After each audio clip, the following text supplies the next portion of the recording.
servir Dieu dans ton assemblée, là, le service procure la joie. La meilleure illustration de la joie que procure le service, à laquelle je peux penser, au fait, c'est l'apôtre Paul lui-même. On la trouve dans la vie de l'apôtre Paul. L'apôtre Paul, évidemment, a écrit donc l'épître aux Philippiens. Donc, nous connaissons l'épître de Paul aux Philippiens.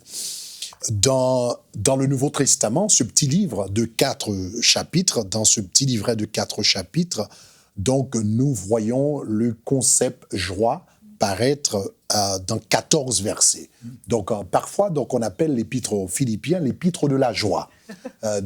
Parce que dans l'épître, il dit « réjouissez-vous », etc. Donc il parle de la joie à plusieurs reprises. Et dans l'un des versets les plus fameux de l'épître, Philippiens chapitre 4, verset 4, nous lisons « réjouissez-vous toujours dans le Seigneur ». Je le répète, réjouissez-vous. Maintenant, c'est au fait un peu intéressant et même surprenant que l'apôtre Paul écrive « réjouissez-vous », je le répète, réjouissez-vous, parce que cette lettre est souvent appelée une épître de la captivité. Cela veut dire que l'apôtre Paul l'avait écrit quand il était en prison. Donc, il signale cela dans Philippiens chapitre 1er, verset 17, là où il dit « Cela animé d'un esprit de dispute annonce Christ par des motifs qui ne sont pas purs avec la pensée de me susciter quelques tribulations dans mes liens. » Donc, on sait qu'au moment qu'il écrivait l'épître, il était prisonnier, il était enchaîné, il était dans les liens. Et voilà un homme qui se trouve dans les liens, qui est en prison, qui est enfermé.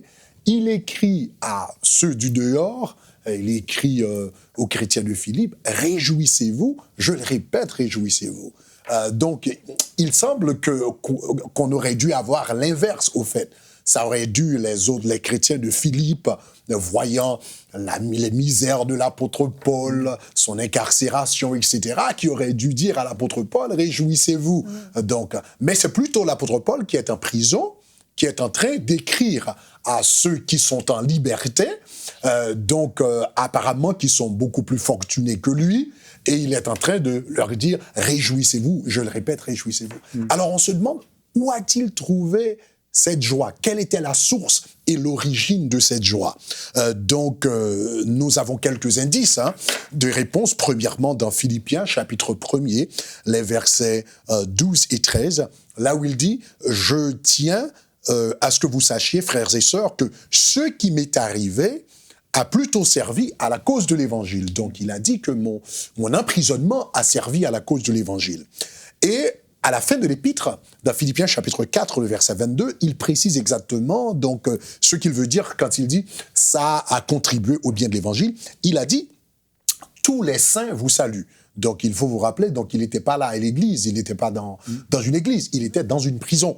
Il a dit « tous les saints vous saluent », principalement ceux de la maison de César. Donc, les saints dont il était question ici, c'était d'autres prisonniers qu'il avait amenés à Christ.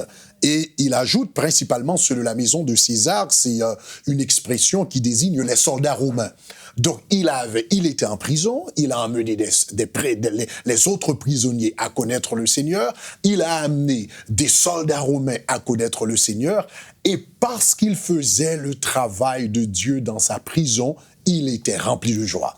Il avait une joie que son emprisonnement, l'incarcération, les misères d'une prison ne pouvaient pas éteindre. Voilà la dimension de joie qu'on expérimente, qu'on vit lorsqu'on s'investit dans le travail de Dieu. Donc, nous vous encourageons tous à vous investir dans le travail de Dieu. Retrouvez la suite de ce programme dans l'émission Bonjour chez vous sur ENCI TV.